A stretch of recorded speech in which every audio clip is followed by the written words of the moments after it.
Hello everyone, good morning from Hyderabad. तर मस्तपैकी ready होऊन ब्रेकफास्ट केला आणि त्यानंतर इथे बघा कॅब आली आणि कॅबमधून आम्ही सगळे गेलो ऑफिसला. ऑफिसमध्ये कामं सुरू होती, लंच टायमिंग झाला. लंचला आम्ही इथे सगळी टीम बाहेर आलो.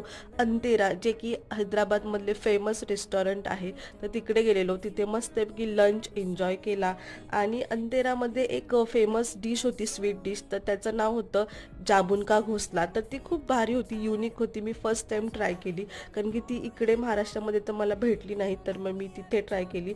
तर त्यामध्ये असे 2 जामून होते, शेवया होता आणि नारळाचं दूध होतं. त्यामुळे ते खूप भारी लागलं आणि त्यानंतर मग मी डायरेक्ट रूमवर आले हॉटेलच्या. तर इथे खूप छान त्यांनी एक कार्ड लिहून ठेवलेलं की तुमचा स्टे कसा चाललाय इतके दिवस. आणि मी खूप दमलेले, तो थोडा वेळ एकदम रिलॅक्स केला. त्यानंतर ऑफिसचं काम पण केलं आणि इथं IPL बघून मी मस्त दिवस एंड केला. थँक्यू.